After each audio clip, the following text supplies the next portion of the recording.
ವೇದಿಕೆ ಮೇಲಿರುವಂಥ ಎಲ್ಲ ನನ್ನ ಗುರುಗಳಿಗೆ ಮತ್ತು ನನ್ನ ಸಹೋದರಿಯ ಸಹೋದರರಿಗೆ ಶ್ರೇಷ್ಠಾಂಗ ನಮಸ್ಕಾರವನ್ನು ನಾನು ನಿಮಗೆ ಅಲ್ಲಿ ಅರ್ಪಿಸ್ತಾ ಇದ್ದೀನಿ.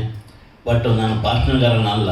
ನಾನೊಬ್ಬ ಭಾಷಣಗಾರನಾಗಬೇಕಾದ್ರೆ ಒಬ್ಬ ಡೈರೆಕ್ಟರ್ ಮಂಜುನಾಥ್ ಅವರು ನನಗೆಲ್ಲ ಮಾರ್ಗದರ್ಶನ ಕೊಟ್ಟಂಥ ನನ್ನ ತುಂಬ ಗೆಳೆಯರು ಅಂತ ಹೇಳೋಕ್ಕಿಂತಲೇ ನನ್ನ ಗುರು ಅಂತ ಹೇಳ್ಕೊಳ್ಳೋದ್ರಲ್ಲಿ ನನಗೆ ಎರಡು ಮಾತಿಲ್ಲ. ಇವತ್ತು ನಾನು ಮೈಕ್ ಹಿಡಿದ್ರೆ ಶೇಕ್ ಬರೋ ಅಂಥ ಒಂದು ಸ್ಟೇಜಲ್ಲಿದ್ದಾಗ, ಇಲ್ಲ ನಿಮ್ಮಲ್ಲಿ ಒಂದು ಪ್ರತಿಭೆ ಇದೆ, ನಿಮ್ಮಲ್ಲಿ ಒಂದು ಕಲೆ ಇದೆ, ಅದನ್ನು ಯಾರು ನಿಮ್ಮನ್ನು ಗುರುತಿಸಿಲ್ಲ, ನಾನು ಗುರುತಿಸ್ತೀನಿ, ಬಸವ ಟಿ ವಿನಲ್ಲಿ ನೀವು ಬನ್ನಿ ಭಾಗವಹಿಸಿ ಅಂತ ಕೇಳಿದಾಗ ಇವತ್ತು 7 ಎಪಿಸೋಡು ಬಸವ ಟಿ ವಿನಲ್ಲಿ ಎಪಿಸೋಡ್ ನಂದು ಮುಕ್ತಾಯಗೊಂಡು ಅದು ಪ್ರಸಾರ ಕೂಡ ಆಯಿತು. ನಾನು ಸ್ವಲ್ಪ ಪಾಪ್ಯುಲರ್ ಆದೆ. ಅದರ ಒಂದು ದೃಷ್ಟಿಯಿಂದ ಇವತ್ತು ಸಿನಿಮಾ ಫೀಲ್ಡಲ್ಲಾಗಲಿ ಯಾವುದೇ ಸೀರಿಯಲ್ಗಳಲ್ಲಾಗಲಿ ನಾನು ಸೈಡ್ ಆ್ಯಕ್ಟ್ ಮಾಡೋಕ್ಕೆ ಹೋಗ್ತಾಯಿದ್ದೆ. ಇವಾಗ ಮೇಯ್ನ್ ಆ್ಯಕ್ಟ್ ಇದೆಯಾ ಕರೀರಿ, ಇಲ್ಲಾಂದರೆ ಕರೀಲೇಬೇಡಿ ಅನ್ನೋ ಒಂದು ದೃಷ್ಟಿ ಒಳಗಡೆ ಅಣಕತ್ತರಾಗಿರುವಂಥ ನನ್ನ ಗುರುಸ್ಥಾನದಲ್ಲಿರುವಂಥ ನಮ್ಮ ಬಸವ ಟಿ ವಿ ಮಂಜುನಾಥ್ ಅವರಿಗೆ ಶಿರಷ್ಟಾಂಗ ನಮಸ್ಕಾರ ಹಾಕೋದ್ರಲ್ಲಿ ಎರಡು ಮಾತಿಲ್ಲ. ಬಟ್ ನನ್ನ ಗುರುಗಳಾಗಿರುವಂಥ ಆಟೋ ರಾಮಣ್ಣ ಅಂತೇಳಿ, ನೀವೆಲ್ಲ ಕೊರಕೆ ಸಾಂಗಲಲ್ಲಿ ಅಲ್ಲಿ ಇಲ್ಲೆಲ್ಲ ಸ್ವಲ್ಪ ಅವರು ಡ್ಯಾನ್ಸ್ಗಳು ಅದು ಇದು ಮಾಡ್ತಾ ಇರ್ತಾರೆ. ಅವರು ನನಗೆ ಪ್ರಥಮ ಗುರು. ಆ್ಯಕ್ಚುಲಿ ನನಗೆ ಇವತ್ತು 101ನೇ ಚಿತ್ರನೂ ಆಟೋ ರಾಮಣ್ಣ ಅಂತೇಳಿ ಹೊಡೀರಿ, ಯೂಟ್ಯೂಬಲ್ಲಿ ಒಂದು ಸಿನಿಮಾ ಬರುತ್ತೆ, ಫುಲ್ ಕಾಮಿಡಿ. ನನ್ನ ಆ ರೇಂಜಿಗೆ ತಗೊಂಬಂದಂಥ ಗುರುಗಳು ಆಟೋ ರಾಮಣ್ಣ ಅವರು. ಎರಡನೇದಾಗಿ ಹೇಳಬೇಕು ಅಂತಂದರೆ ಬಸವ ಟಿ ವಿಯ ಮಂಜುನಾಥ್ ಅವರೇ.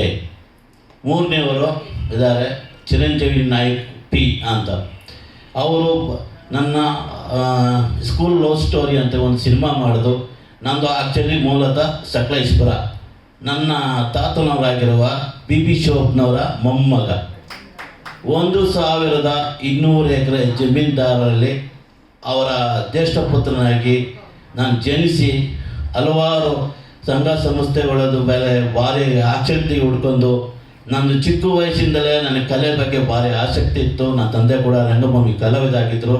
ನಾನು ಕೂಡ ರವೀಂದ್ರ ಕಲಾಕ್ಷೇತ್ರದಲ್ಲಿ ರಂಗಭೂಮಿ ಕಲಾವಿದಿಗೆ ಪಾದಾರ್ಪಣೆ ಮಾಡಿ ಇವತ್ತು ಚಲನಚಿತ್ರಕ್ಕೆ ಮತ್ತು ಕಿರು ಚಿತ್ರಕ್ಕೆ ನಾನು ಪಾದಾರ್ಪಣೆ ಮಾಡಿ 90 ಸೀರಿಯಲ್ನು ಇವತ್ತು ನಾನು ಕಾಣಿಸ್ಕೊಂಡಿದ್ದೇನೆ, ಹಾಗೂ 160 ಸಿನಿಮಾ ಕಾಣಿಸ್ಕೊಂಡಿದ್ದೇನೆ.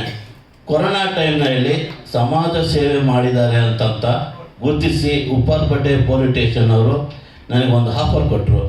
ಏನಪ್ಪ ನೀನು ಇಷ್ಟೆಲ್ಲ ಕೆಲಸ ಮಾಡ್ತೀಯಲ್ಲ, ನಿನಗೆ ಬರುತ್ತಂಥ ಸಂಬಳ ಎಷ್ಟಿರ್ಬೋದು ಅಂತ ಕೇಳಿದ್ರು. ನನಗೆ 18-20 ಸಾವಿರ ರೂಪಾಯಿ ಬರುತ್ತೆ ಸರ್. ನನಗೆ ESI ಇದೆ ಸರ್. ESIನಲ್ಲಿ ನನ್ನ ಹೆಂಡತಿ ಸ್ವಲ್ಪ ತುಂಬ ಕ್ರಿಟಿಕಲ್ ಆಗಿದ್ದಾಳೆ. ಅದು ಹೇಳಲು ನೋವು ಬರುತ್ತೆ, ತುಂಬ ಕಷ್ಟದಲ್ಲಿದ್ದೀನಿ. ಆದರೂ ಕೂಡ ಸಮಾಜ ಸೇವೆಯನ್ನು ಮಾಡ್ಕೊಂಡು ಬಂದಿದ್ದೀನಿ. ಆದರೂ ಕೂಡ ನನಗೆ ESI ನೋಡ್ಕೊಳ್ಳೋದ್ರಿಂದ ನನಗೇನು ಸಮಸ್ಯೆ ಇರಲಿಲ್ಲ. ಲಕ್ಷಾಂತರ ರೂಪಾಯಿ ನನ್ನ ಟ್ರೀಟ್ಮೆಂಟು ನನ್ನ ಹೆಂಡತಿಗೆ ಆಗ್ತಾಯಿದೆ. ಆರೋಗ್ಯ ಭಾಗ್ಯ ಎಲ್ಲ ನಿಮ್ಮಂಥರ ಆಶೀರ್ವಾದದಿಂದ ನಡೀತಾ ಇದೆ. ಆಮೇಲೆ ನಾಯಿಗಳಿಗೂ ಎಲ್ಲ ಸಾಯ್ತಾಯಿತ್ತು. ಕೊರೋನಾ ಟೈಮ್ನಲ್ಲಿ 300 ನಾಯಿಗಳಿಗೆ ಇವತ್ತು ನಾನು ಹಾಲು ಮೊಟ್ಟೆ ಎಲ್ಲ ಸಪ್ಲೈ ಮಾಡ್ತಾಯಿದ್ದೆ. ಎಲ್ಲರೂ ಹಾಕೋದು ನೋಡಿಬಿಟ್ಟು ನಾನು ಯೂಟ್ಯೂಬ್ ಚಾನಲಲ್ಲಿ ಯಾರೋ ಬಿಟ್ಬಿಟ್ರು. ಅದನ್ನು ನೋಡಿಬಿಟ್ಟು ಉಪ್ಪಾರಪೇಟೆ ಸ್ಟೇಷನವರು, ಇಲ್ಲ ಇಂಥವ್ರಿಗೆ ನೀವು ಪ್ರೋತ್ಸಾಹ ಮಾಡಬೇಕು, ಡಾಕ್ಟರೇಟ್ ಪದವಿ ಅಂತ ಕೊಡೋಕ್ಕೆ ಬಂದರೆ ಇಂಥವ್ರನ್ನ ಹುಡುಕಿ ಕೊಡಿ, ಸಮಾಜ ಮೇನಕ ಕಾರ್ಯಗಳನ್ನು ಇವ್ರು ಮಾಡ್ತಾರೆ, ಮುಂದೆ ನಡ್ಸ್ಕೊಂಡು ಹೋಗ್ತಾರೆ ಇವರು, ಇಂಥವ್ರನ್ನ ಇಂಪೋಸ್ ಮಾಡಿ ಅಂತೇಳಿ ಕೊಟ್ಟರು. ನನಗೆ 2 ದಿವಸದಲ್ಲಿ ಡಾಕ್ಟರೇಟ್ ಪದವಿ ಸಿಕ್ಕಬೇಕಾದ್ರೆ ನಿಜವಾಗ್ಲೂ ನನಗೆ ಒಂಥರ ಆಶ್ಚರ್ಯ ಆಯಿತು.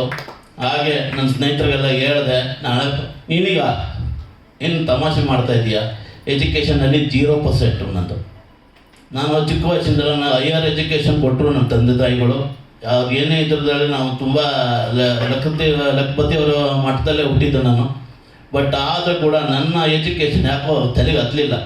ಬರೀ ಕಲೆ ಮೇಲೆ ಇದ್ರ ಮೇಲೆ ಹೋಗ್ಬಿಟ್ಟೆ, ಅದೇ ವೃತ್ತಿಯ ಮೇಲೆ ಬಂದೆ.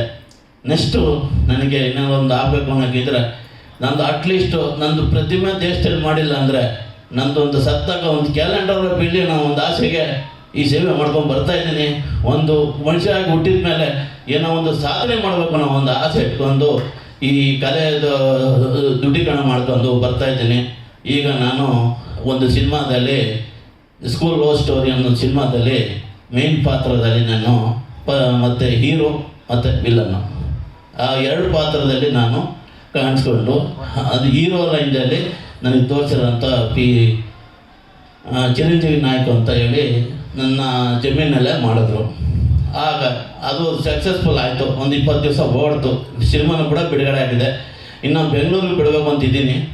ಆ ಬೆಂಗಳೂರಿಗೆ ಬಿಟ್ಟಾಗ ನೀವು ತಾವುಗಳೆಲ್ಲ ಸಹಕಾರ ಕೊಡಬೇಕು. ನನಗೆ ಇಷ್ಟು ಟಿಕೆಟ್ ತೊಗೊಂಡ್ರೆ ನಾನು ಸ್ವಲ್ಪ ಒಂದು 50 ಡೇಸ್ ಒಂದು ಓಡ್ತು ಅಂದರೆ ನನಗೆ ಮುಂದಿನ ಫ್ಯೂಚರ್ಗೆ ನನಗೆ ಹೆಲ್ಪ್ ಆಗುತ್ತೆ ಅನ್ನೋದು ನನ್ನ ಒಂದು ಆಸೆ ಇದೆ.